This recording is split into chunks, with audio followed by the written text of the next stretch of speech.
Alright, Screaming Demons RC, SDRC. We're in the shop tonight, and I'm going to be installing, trying to get installed a few things here on the Xmaxx build. I've got these nice drive cup sleeves here by B&M RC RACING. I'm going to get those installed tonight.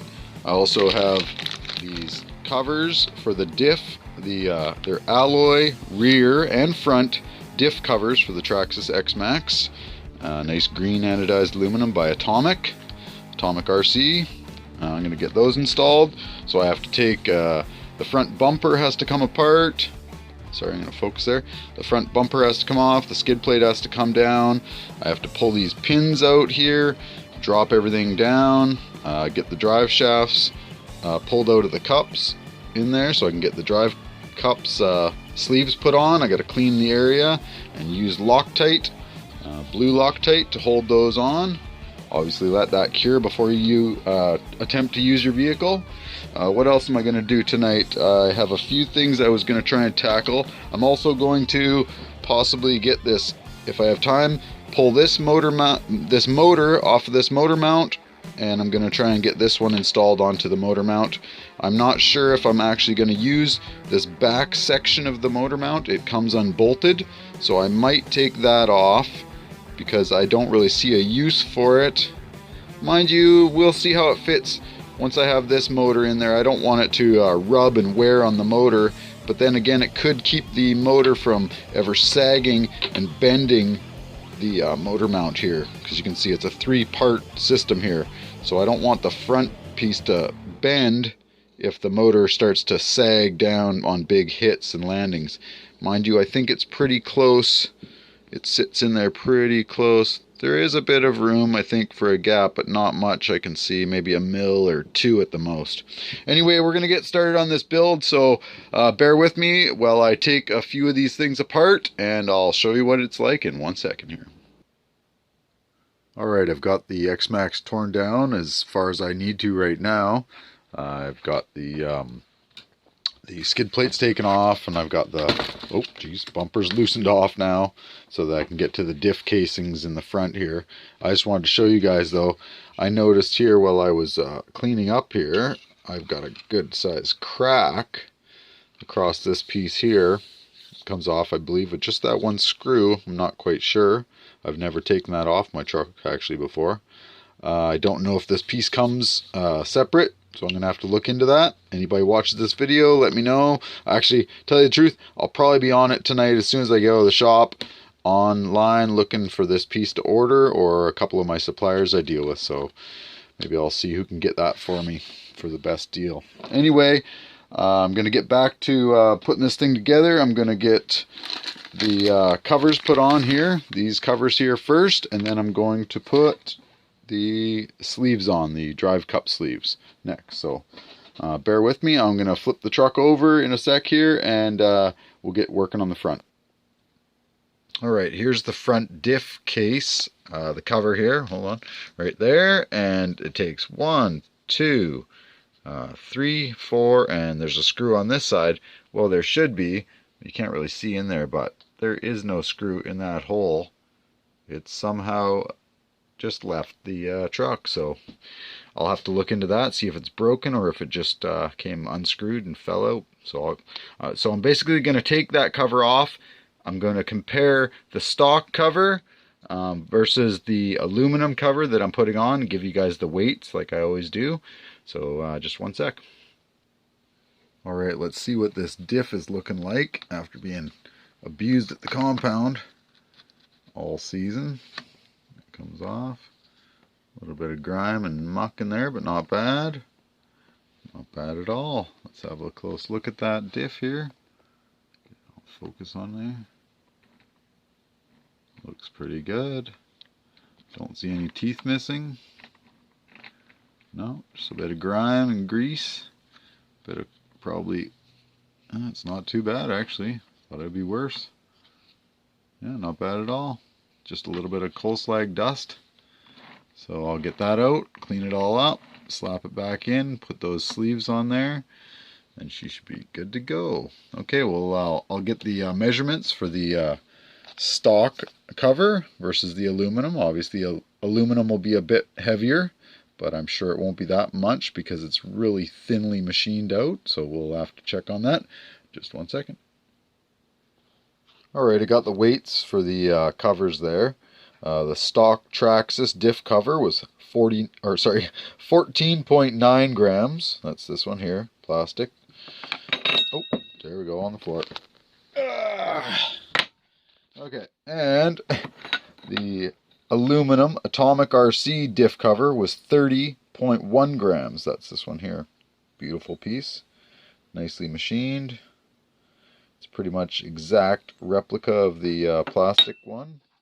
I checked them over pretty good. I mean, they're pretty much identical. I could see some slight tiny differences, but I don't think anything that would definitely make a difference. I'm trying to get some light here so we can see what I was talking about. You can see this edge right here is a small little kind of flat spot. This one's a lot wider. I don't think anything like that really matters. When I get it together, obviously I will be checking that out, but just one thing I noticed, so you guys can see that too. Other than that, I'm going to put this on and show you guys what it looks like. Okay, I just wanted to add one more thing about these diff covers. By adding both of these covers to my truck, both of these new aluminum ones, I'll be adding obviously about 15 grams per cover, so 30 grams total for those two new pieces of aluminum, which I'll take the added weight. It's down low in the truck, you know, they sit right there, so it's down low, that's not bad, and the durability a lot better. They're going to seal and stay sealed better even under high conditions, high temperature conditions in the summer, and when the diff is heating up and stuff. So it's way better. They'll transfer any heat into the aluminum, which will then shed into the environment, you know, cooling off. So one more thing now I wanted to talk about. I'm doing the drive cup sleeves here.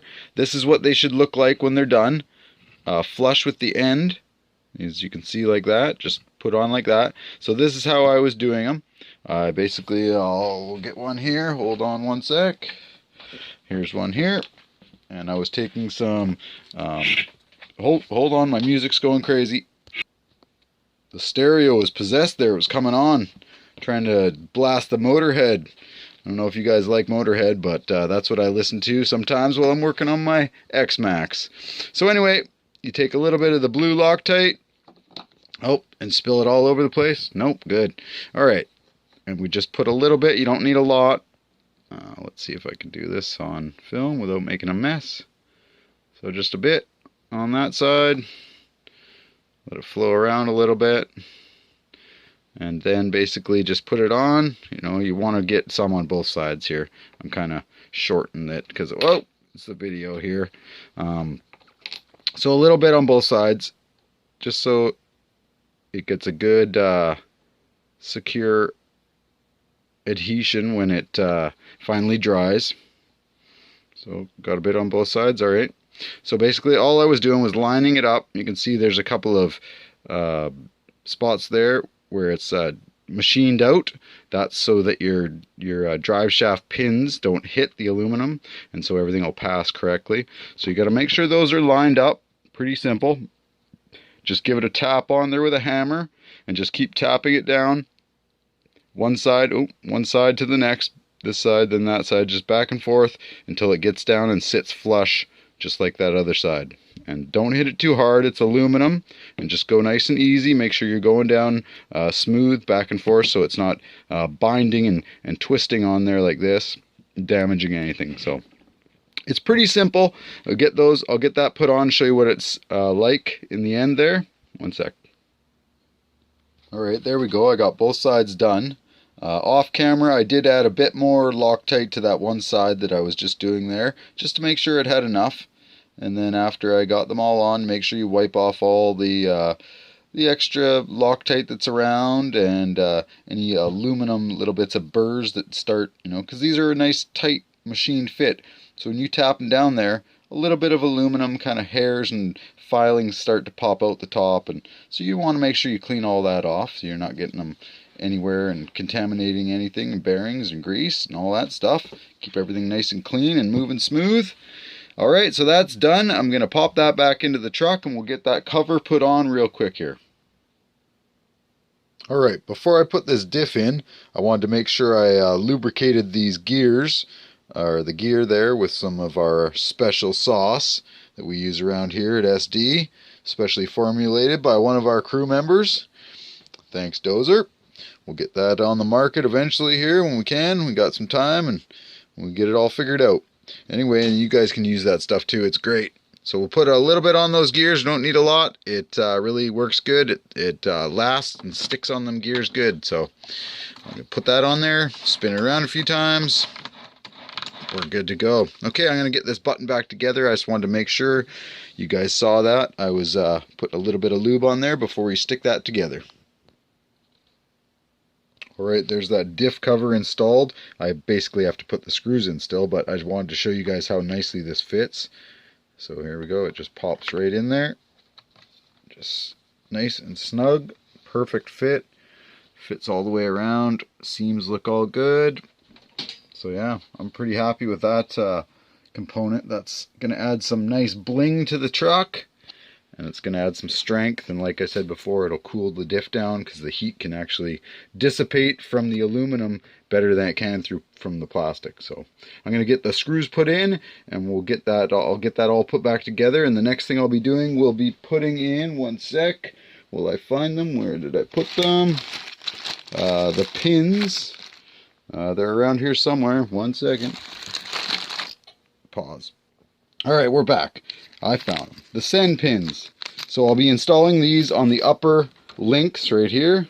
They used to be just a pin with a set screw to hold the pin in, the stock style, and I'll be replacing those with the bolt with the nut on the other side. So nylock, of course, and nice polished shafts. These are CEN Racing. You can get these GS025. That's GS025 CEN Racing. I got these from Kit.rc. Thanks a lot, Kit.rc. I appreciate those. Alright, we'll get this back together. So I can't use these CEN pins on top because they're too long and the steering knuckle will hit the threads in the nut on the other side. So I'll have to use the stock setup for the top, but at the front, but on the back I can use them, so that should be all good. I'm gonna have to wrap this video up. It's getting long. It's taken me a little longer than I thought it would for this stuff. No worries, that's how it goes sometimes. So you guys check out the next video in the series. It'll be coming out real soon. Thanks for watching. Subscribe, like, hit the bell, all that stuff. Thanks a lot for watching. Screaming Demons RC, SDRC, out.